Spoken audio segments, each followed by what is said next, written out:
Mindset. My name is Tony Wisdom, aka Tony Game. I've spent over 20 years in the music business as a producer, engineer, label owner, and executive. This show is dedicated to changing the narrative on success. I reached out to the most successful people I know. I want to know what drives them, their greatest mistakes, their best advice, their secrets to success, and how all of that has shaped who they are today. Take a journey with us. There we are, man. Season 4, episode 2, Deeply Rooted.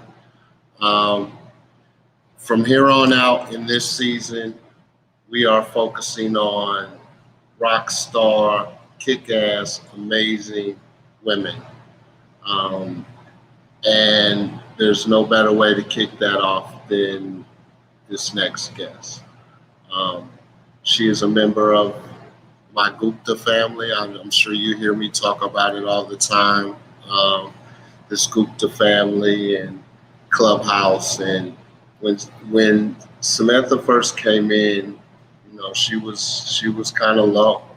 And in the course of a few months, I've watched her go from low to superstar. And like her and her partner Andy are they exemplify to me like what it means to just go after it by any means necessary. So it's a very big honor. This I think is our first international guest. Pardon the fly, I gotta fly in here. We just have to deal with them. So without further ado, let me introduce my good friend, Samantha. Oh, hello, Tony. That was a beautiful, beautiful introduction. Thank you, my friend. Thank you so much. So how are you? I am doing wonderful. Thank you. I've been really excited about this all day. I've been like, yes. It's just an incredible platform. And I am incredibly honored to be here, to be sharing my story, to be sharing any words of wisdom and just sharing from the heart in hopes that even if I can impact one person that is listening or watching right now, then I've done my job well. So yeah, I'm very happy to be here, my friend. Thank you. Well, I've been excited as well. So just a little bit, before we get into it, can you give me a little bit about your background and who Samantha is? Yes, so who Samantha is, I am a very fun person. I smile a lot, so you'll see me just smiling a lot throughout this whole show. But who Samantha is, I am a very strong and resilient soul. Very strong and resilient, and it sometimes shocks me as to how strong I am. I am brave. I am kind. I am caring.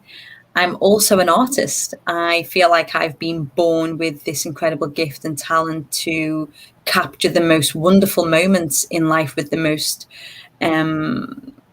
outstanding clarity.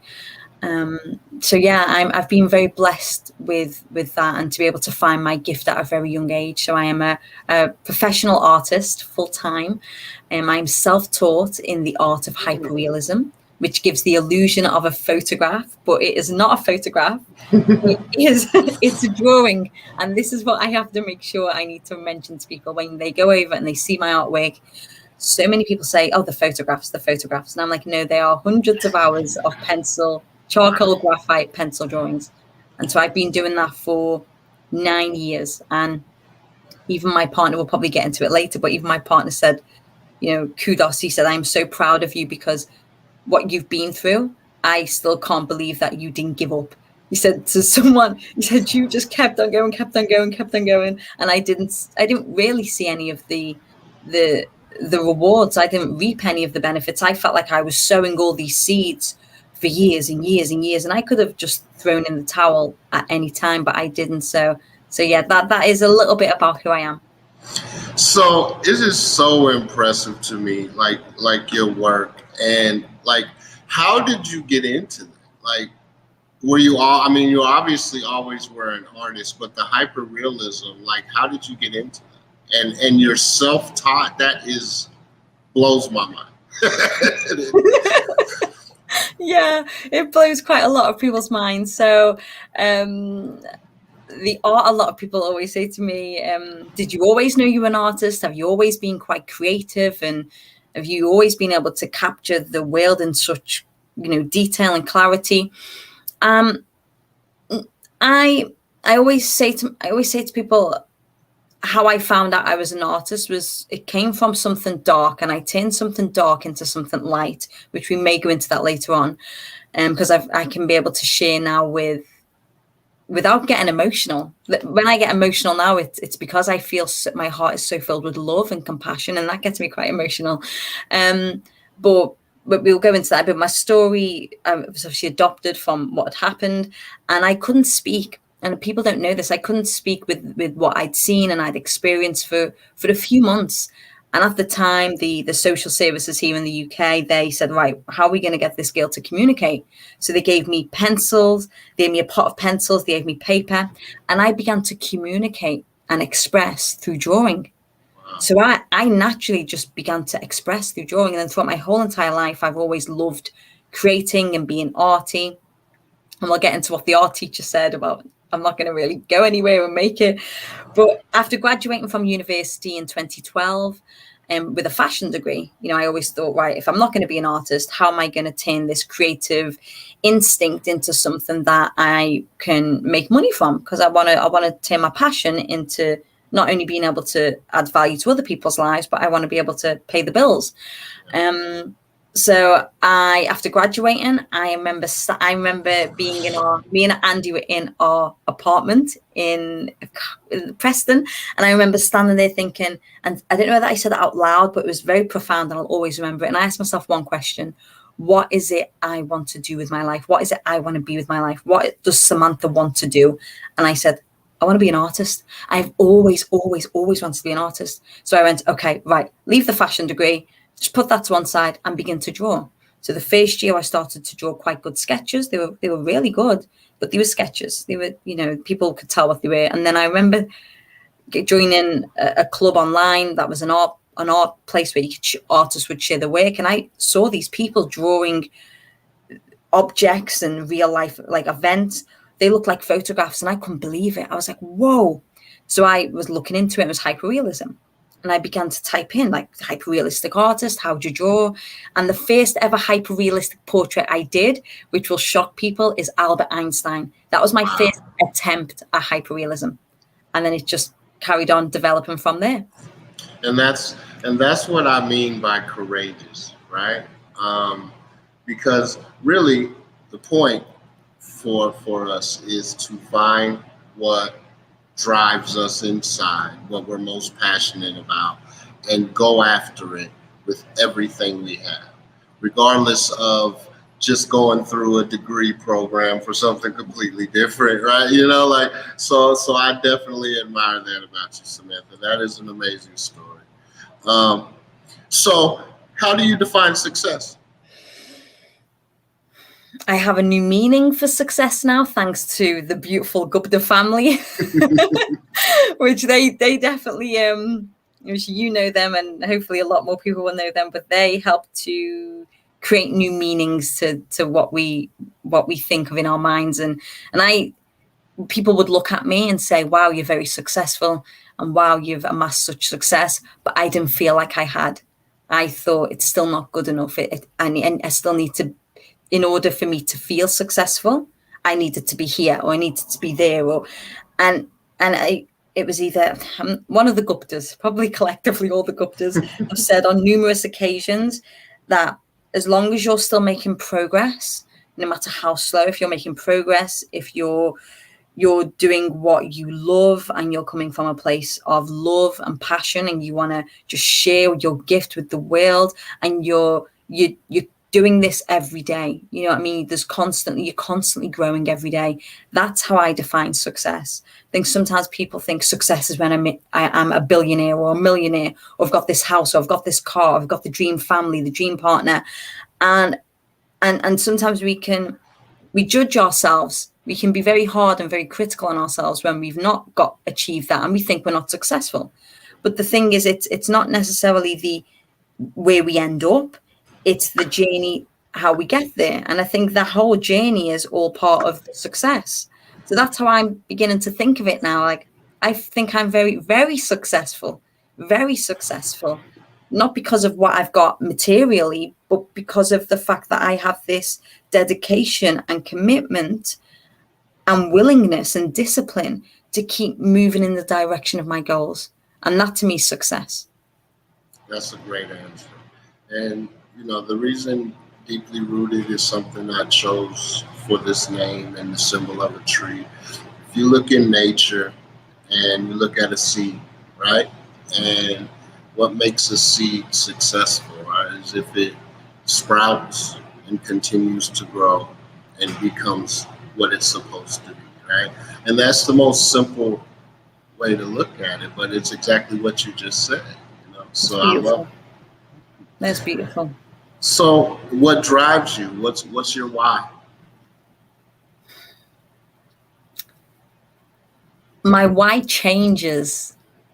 It changes. It's still the same, I guess, but it's evolved. As I evolve, my why evolves. So my why, maybe like last year or the year before, was to inspire the world, and it's still to do that. It's to inspire the world. It's to turn the dark experience, what I consider as dark experiences from the past, into light, and use that pain as purpose. And that was sort of my why. My why is still to inspire people, but now my why is more to how can I, and again, it's the Guptas. I can't thank them enough, because they're really helping me to see life a lot more clearly. It feels like I've had like glasses on all my life that have been foggy and steamed up, and the Guptas have literally came over and like given them a good clean. So I can be like, and I'm like, wow, so this is what life is like. Wow, it's amazing. And now I'm coming from a place of how can I serve? How can I add value? How can I give? And it's really profoundly changed my life, because it is so true. People think, oh no, and I need to look out, and I need to like help me first. And yeah, I get that. You need to help you in different circumstances. But I found that by giving unconditionally to others, it fills my cup up. And I've never felt that before. I always thought, no, I need to get all the love. I need to get people to look. I need me, I. And I've realized once I've turned that around and I give, and I mean truly unconditionally, because people sometimes give, but they want something. But I'm learning how to give unconditionally, which is helping fill my heart, which is making my why so much more meaningful. My why is to inspire people, to give people hope, regardless of what you have been through, regardless of what you think was the most traumatic experience of your life. There's always light at the end of the tunnel. There's always something, there's a lesson in everything, no matter how painful it is in that moment. You can grow, you can succeed, you can live a fulfilled and happy, beautiful life if you allow yourself to do so.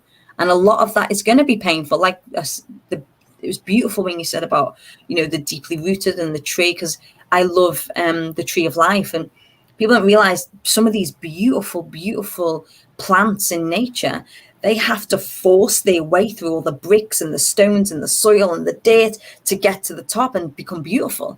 And that's what life is. You have to go through all, like a rose through SHIT, which I don't know if I can say. You can say whatever you want. Yes, ma'am. Shit.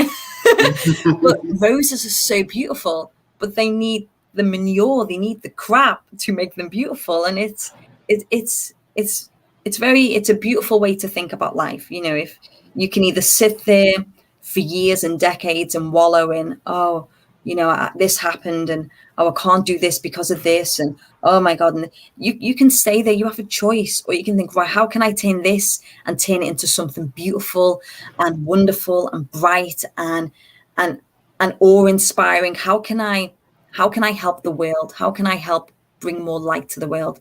So that's sort of, in a nutshell, my why. and I love it. And we're here right now on this show because of the Guptas and them planting that seed in me of the secret to living is giving. and always continuing to ask, what more can I do? How much more value can I add? And one thing I will add from Anil, into what you said is everything will be all right in the end. And if it's not all right, it's not the end. So beautiful answer. And which kind of leads into this next question. How has a failure or an apparent failure set you up for later success? And do you have a favorite failure? It's a powerful question. Powerful question, Tony. I wouldn't be who I am today without all my failures. And to me, they don't actually really feel like failures. They just feel like lessons. Some lessons are easy, some lessons are hard, some lessons are very, very, very hard. But I don't think I'd be here today without them. And for me, a failure, it's because I don't see things as failures anymore, so it's quite difficult. You know what I mean? It's like, if I had to pick something that's been challenging or that people would say was a failure, I'm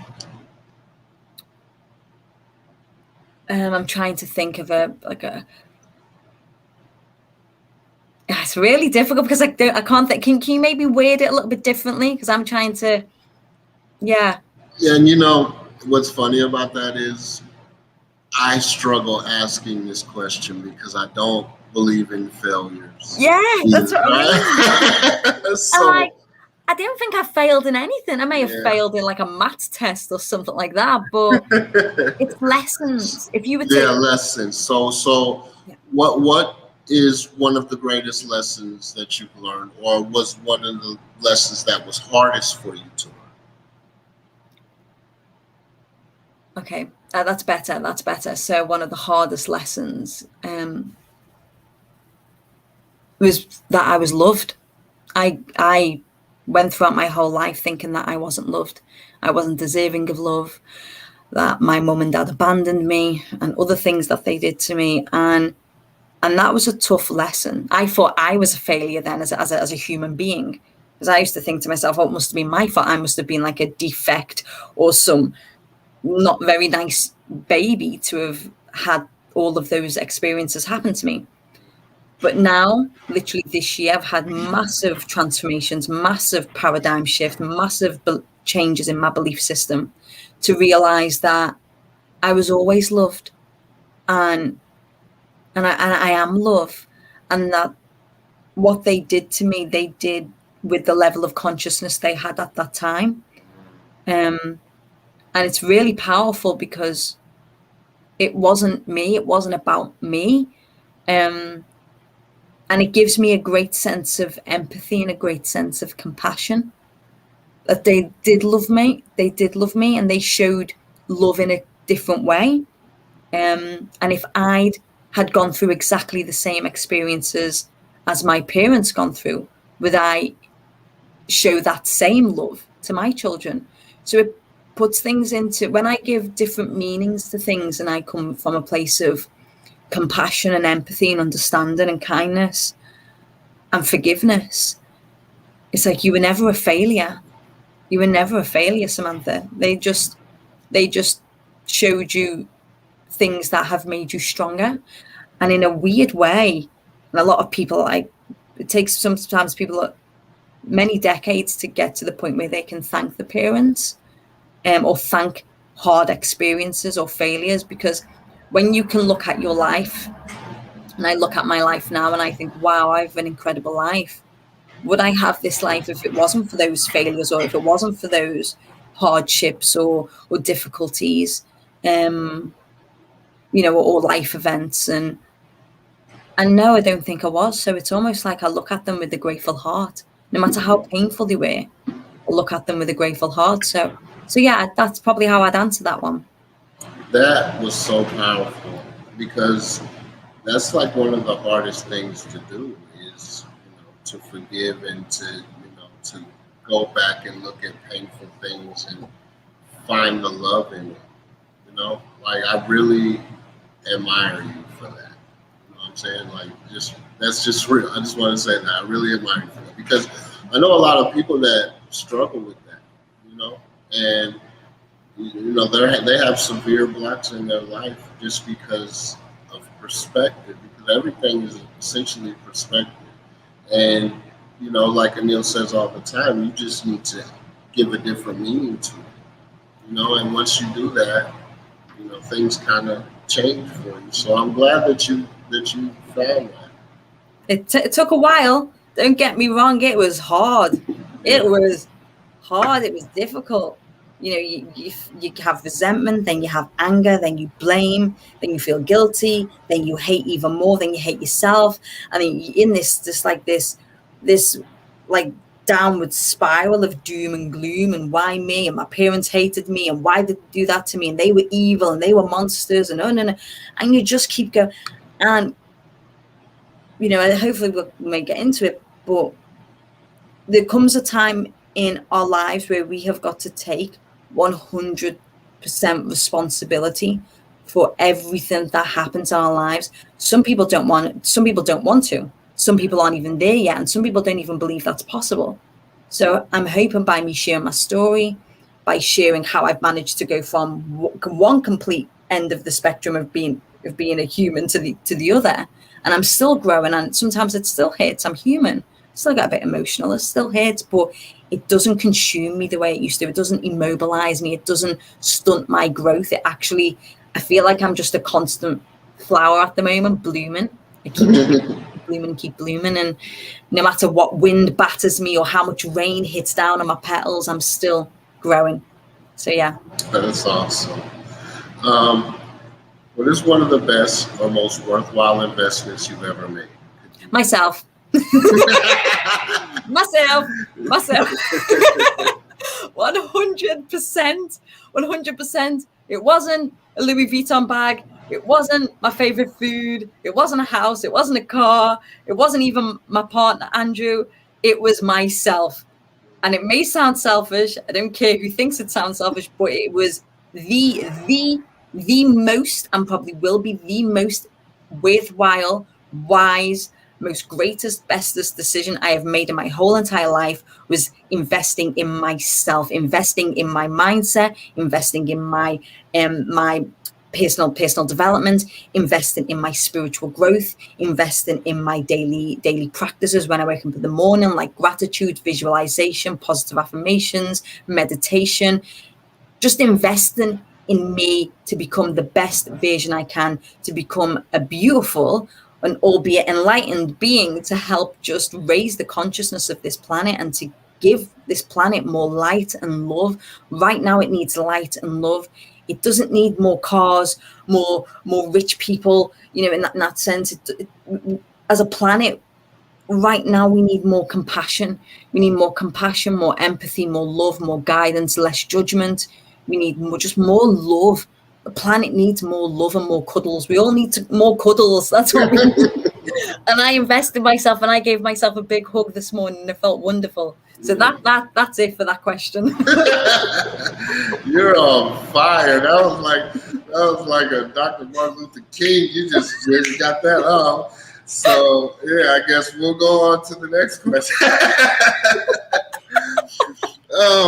So what small act of kindness were you once shown that you'll never forget?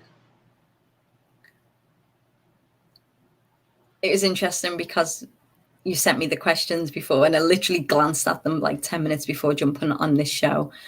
And I seen that question. I didn't read through all of them, but I seen that question.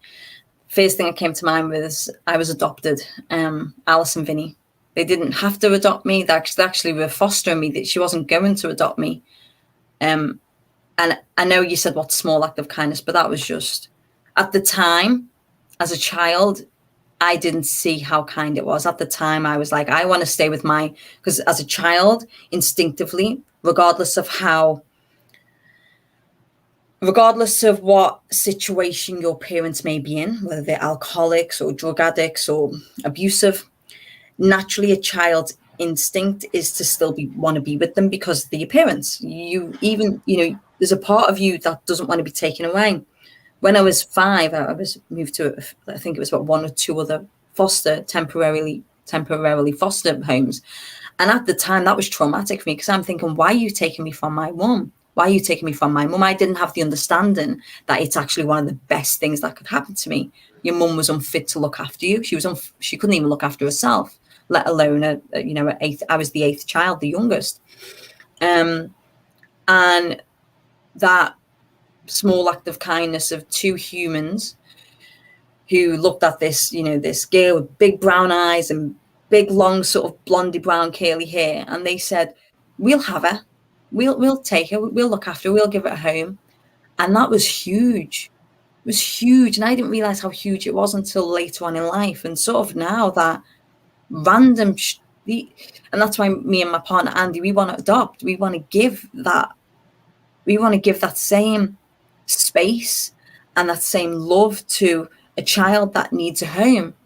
That was a huge act of kindness. It's huge. And it's even things like offering people food, a smile, opening a door. They can massively change someone's life. But for me, that was a life changer, because I wouldn't be here.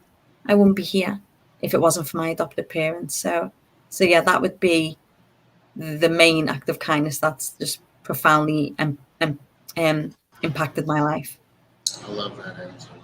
So you said Alice and Vinny. Alice and Vinny Clark, yeah. Okay, so thank you, Alice and Vinny. Thank you. Thank you so much. Thank you. Incredible human beings. Yes, Incredible. I can tell. So in the last 5 years, what new belief, behavior, or habit has most improved your life?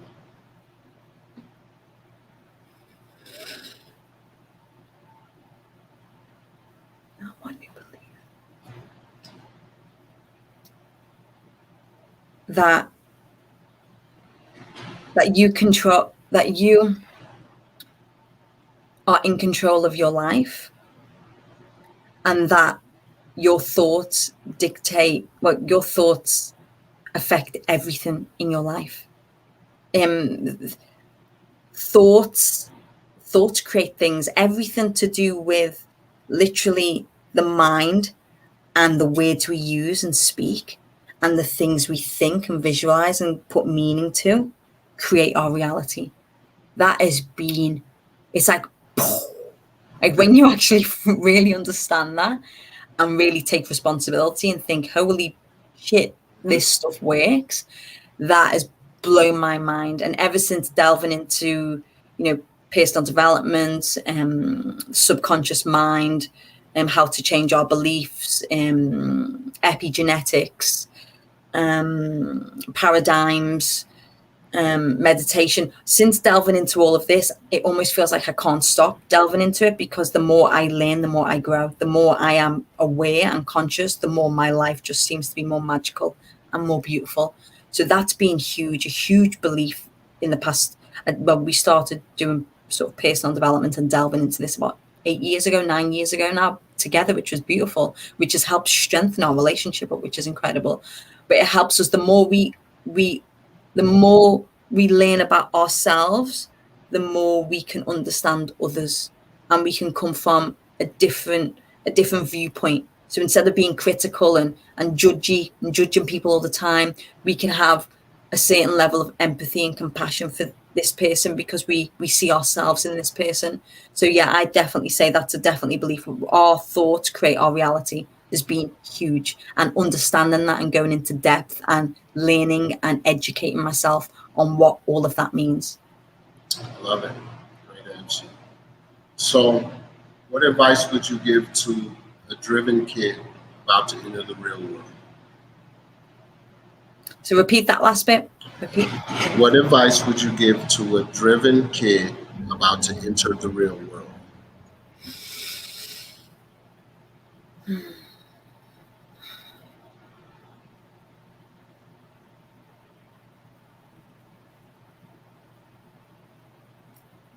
Don't stop. If you've got a dream, go for it. Just don't stop. And the minute you said that, I had to really think. A thought came into my mind, and probably you may have watched it. Hopefully a lot of people have watched it, but there's a movie called The Pursuit of Happiness with Will Smith.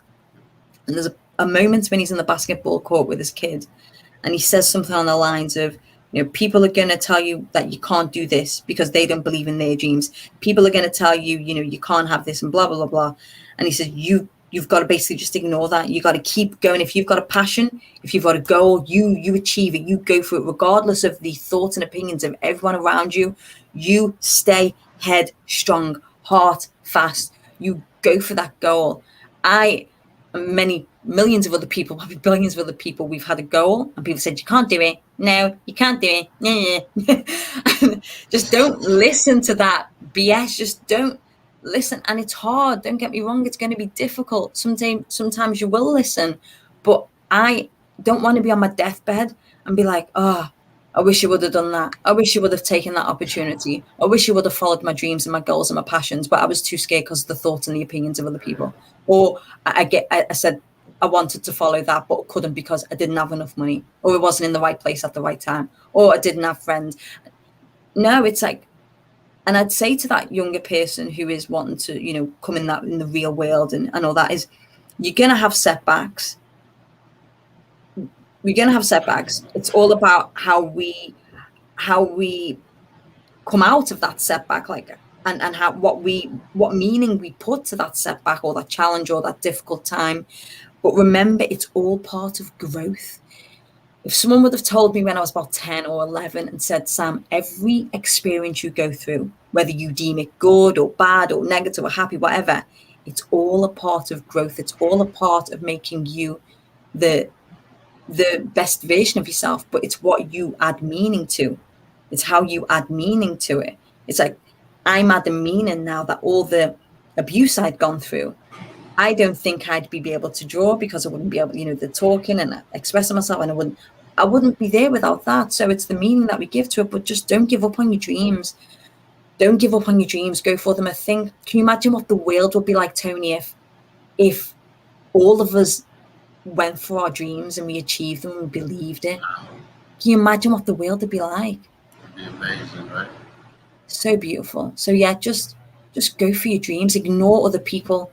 99.9% of the time why people don't go after the dreams is because they're listening to other people who are telling them they can't do it, and the fearful of the thoughts of the opinions. The worst fear anyone can live in is the fear of what other people think, and that is so huge. We don't do stuff. We go, what if it affects them? I don't want to. What if it?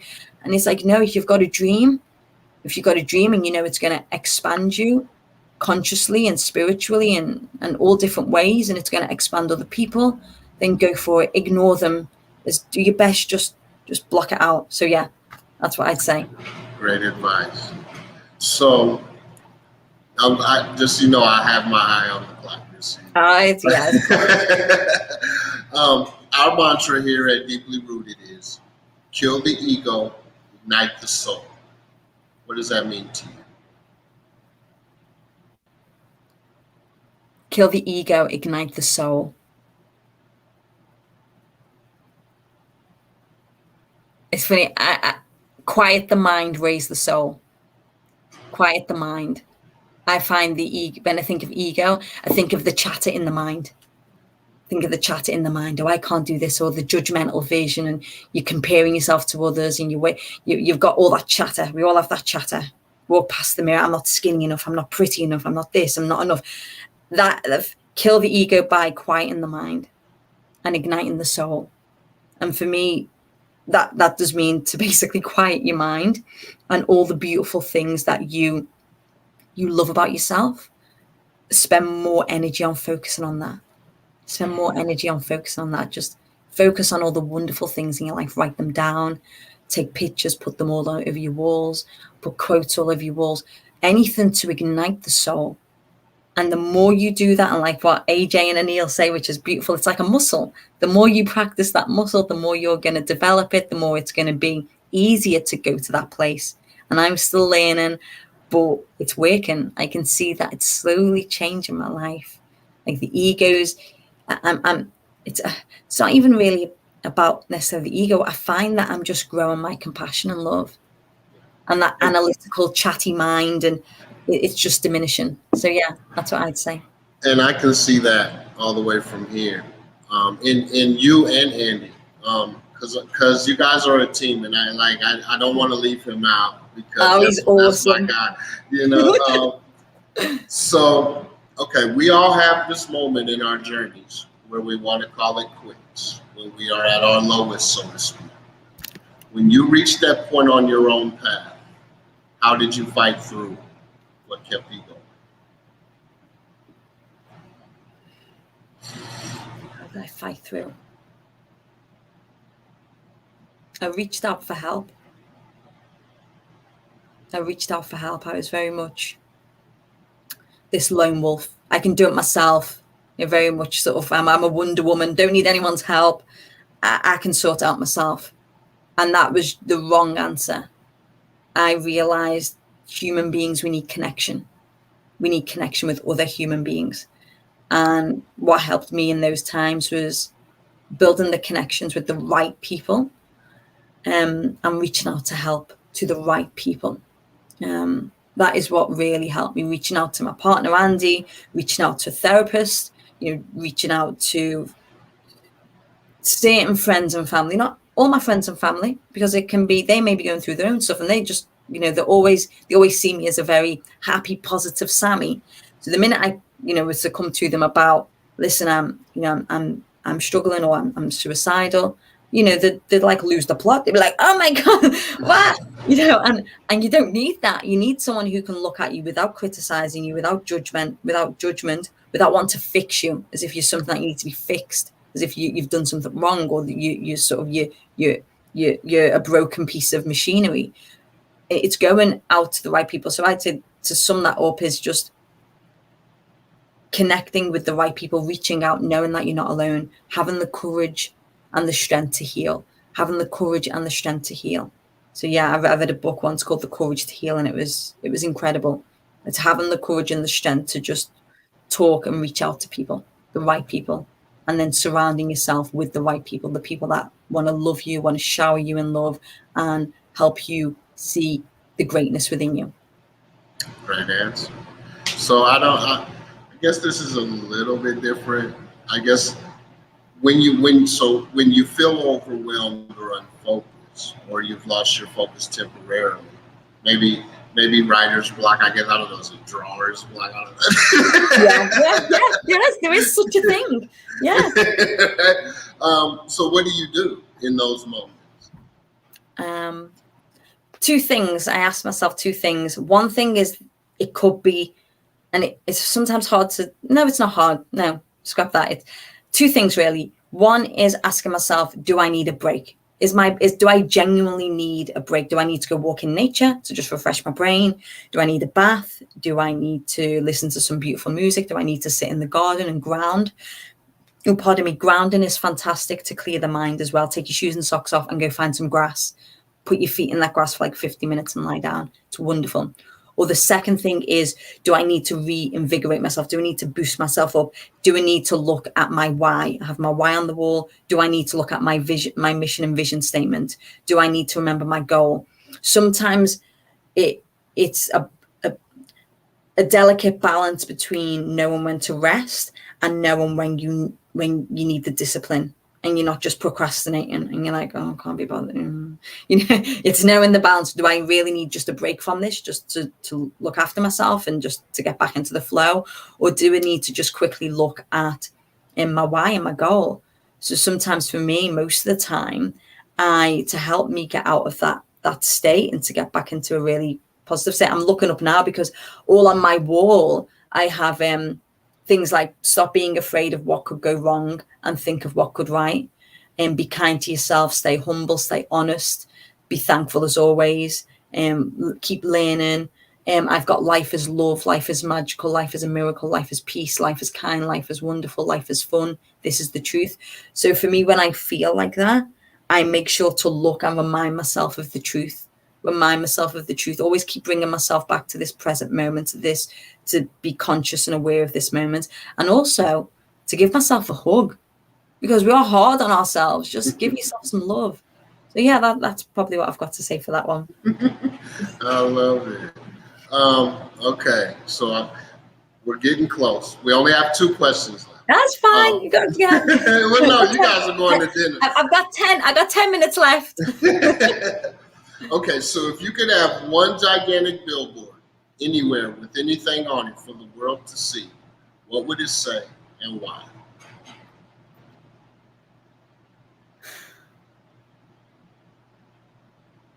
Okay, so there's a few things. One thing that came to me was you are loved. The second thing was your thoughts become things, so choose them wisely.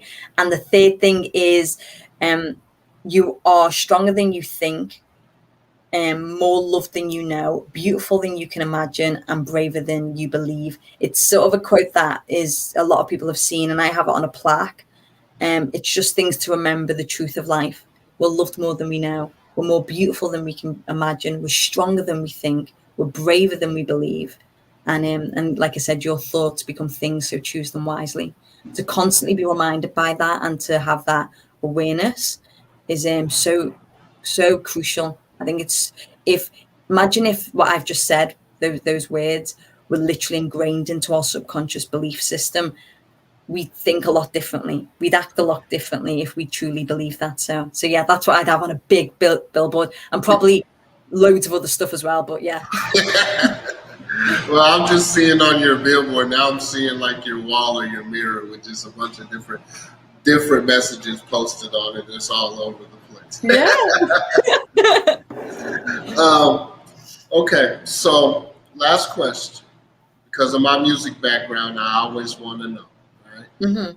Okay, what song would you consider the soundtrack to your life? Or is there a song that you turn to for strength? Okay, I've got one already. Don't worry about a thing. Yeah. Because every little thing is gonna be all right. Saying don't worry about a thing. Because every little thing is gonna be all right. Now, anyone watching this after this, go play that song and listen to those lyrics. This was just very spontaneous. As soon as you said that, that's the first song that came into my mind. I have loads of other songs, but that would be a song right now. Just don't worry. Everything's gonna be okay. I love it. Samantha, you have been so amazing. Very powerful story you have. Like I said, you're an inspiration to me, and I know you're an inspiration to many other people, pretty much anyone that encounters you, right? So I want to say thank you for taking the time out of your Sunday. I want to thank Andy for, taking the time out of his Sunday as well. I hope you guys have a wonderful dinner. And I will see you in the morning. But I want to leave the floor open to you. If there's, I've been running your website across the bottom of the ticker, but if there's anything that you want to say or any message you want to get out, the floor is open to you. But thank you, my sister. Love you. Thank you, Tony. I just want to say thank you. You are freaking awesome. And I don't think how much you believe how awesome you are. Like this, I feel that deeply rooted is just gonna it's gonna blow up because it's powerful. And people need what you're doing right now. People need this more than ever. They need inspirational stories. They need to see light. They need to feel that hope. They need to feel that love. They need to feel that they are not alone. I went through years thinking I was not alone. Years thinking that I was alone. And that led me to disconnect, which then led me to go down a spiral of wanting to, kill myself. Yeah. The minute I changed all of that, I began to connect. I had the courage to heal, to speak out. Then I began to take responsibility of what was going on in my mind. I began to learn how to change my belief systems. I began to learn how to cultivate and increase my self-love and self-compassion for myself. That's when my life changed.